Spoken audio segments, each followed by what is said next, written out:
Hello, and welcome to Handled-ish Productivity for the Imperfect, a weekly podcast for those that want to elevate their productivity but are not looking for perfection. I'm your host, Betsy, and I am really happy you're here with me in podcast land or YouTube or on the KC24 CBS 47 Plus app that you can download from your smart TV or the Community Media Access Collaborative, CMAC.tv. Thanks to everybody for carrying the podcast. I am very grateful. This is episode 113. Your thinking doing ratios might be off, and they probably are. So let me explain. First of all, I want to talk about when you might really want to think about this idea. Although, in my opinion, we should think about it all the time. But this is a really good exercise when you just sort of feel off regarding your productivity. You feel like you're just kind of grasping at straws. Maybe you feel like you're a little bit more scrambly as far as how you're spending your time. Maybe you feel like you're just going from thing to thing to thing without a whole lot of break in between. Um, there's just kind of this feeling that you're off, you're not as productive as you want to be, again, defined by you. And maybe you're not getting things done, or you're like having to redo things, and just it's just off. You're just off. So the idea of the 75-25 rule, which is what I'm talking about now, is that ideally you want to spend close to 75% of your time thinking and 25% of your time doing, right? 75 plus 25 equals 100. So that's 100% of your time. And the reason I love to think about this when our productivity feels off is because often when we're off, it is because that ratio is off.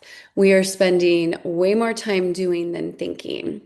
And when we're spending way more time doing than thinking, we are not at our best, most productive, strategic selves. This is when you do feel like you're just playing whack-a-mole with your life. This is when things are rushed and they have to be redone, or maybe you do something and you're like, I didn't even want to do that at all, or I didn't need to do that at all, or I didn't need to spend as much time on that as I did, or dang, I really should have included this person on that project or whatever. It's when you're feeling like the stuff isn't happening at the quality that you're wanting it to. And again, that whole whack-a-mole sort of vibe that you have going on. Often that's because we're doing, and we're not doing as much thinking. And by thinking, I'm talking about like strategy, planning, mapping out things before you get started. And this actually doesn't need to take a lot of time.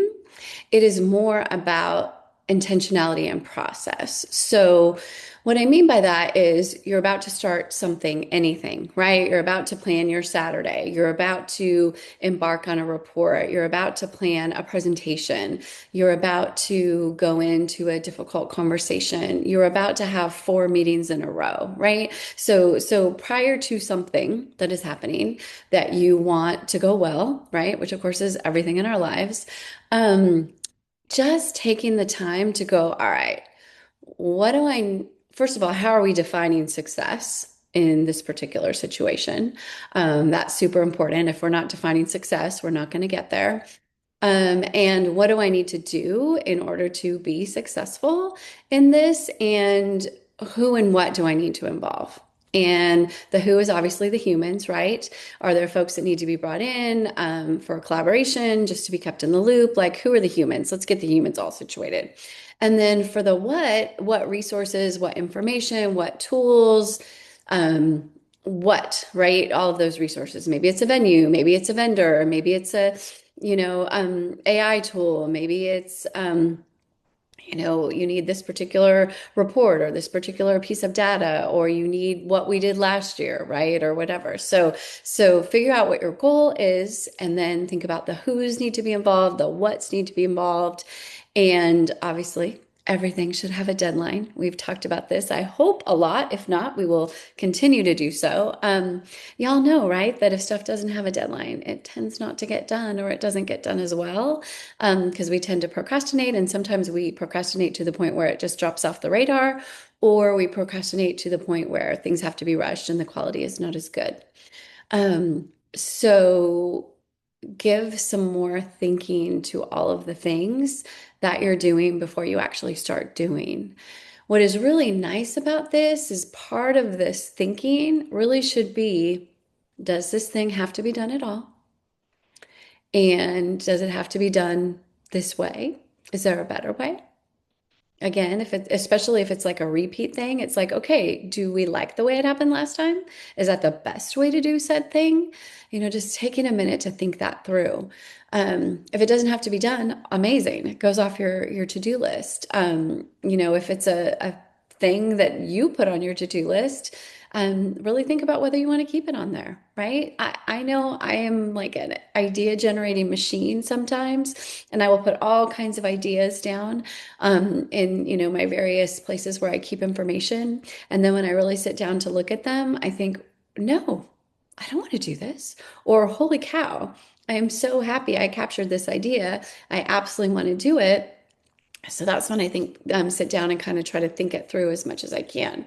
Now, you're obviously not going to be able to think of everything. Stuff happens. You're going to have to pivot and adjust, and that's fine. The point is, you don't want to be in the pivot adjust mode throughout the entire thing, whatever that thing is.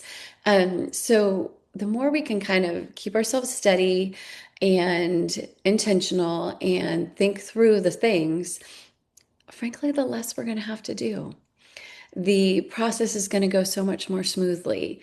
We're not going to have to problem solve as much in the moment because we will have problem solved in that thinking phase. Hopefully, we can think about what potential obstacles or roadblocks and try to, get those out of there ahead of time. And maybe those roadblocks are policy. Maybe those roadblocks are people, and they're going to have, ideas that are different. How can we have those conversations, and how can we work within whatever bureaucracy we happen to be in? I'm pretty sure all of us have some of that in our lives. And how are we going to attack this? And what's the best way to do so? Again, our plan is not going to be perfect. Usually they are not. The important thing is to have one. The important thing is just not to rush into doing something without at least spending some time thinking it through. I promise you, this practice, just rinse and repeat, think a whole lot, do it. The doing time will be shorter, or at least shorter than it would have been, right? If we hadn't done a lot of the thinking first. And think about those ratios. How can we think more than we do?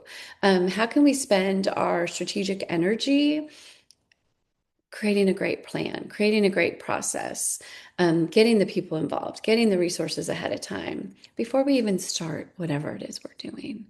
It is so fabulous. And when I do it, I'm a happy person.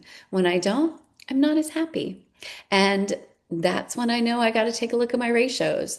If I'm feeling like we were talking about at the top of the podcast, that I'm just sort of off when it comes to my productivity, it is often because those ratios are off. So I got to reset them like I'm encouraging y'all to do. And then everything just turns out so much better. So, my challenge this week, especially if you're feeling a little off when it comes to your productivity, is look at your ratios.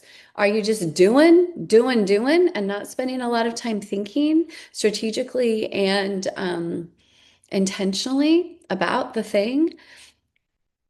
If so, maybe we should adjust those ratios, or at least infuse a little bit more of that thinking ahead of time piece. And excuse me, I think you're going to see some really, really amazing results. All right. So that's what I have for you today. Please, please, please do the 3 R's, right? Rate, review, recommend. You can do one of the three, two of the three, three of the three, rate, review, recommend. That is the best way for people to see the podcast, the algorithms, right? All that stuff. Just really appreciate your support. And it's really fun to be out in the world and to run into someone who listens or watches the podcast and talk about the things. That really brings my heart a lot of joy. Because yes, I love this, and this is really fun for me. And I really hope it's also helping folks. So that's the whole reason that I do this every week. Okay, so until next time, have the best possible week. And remember, you are doing way better than you think you are. Trust me.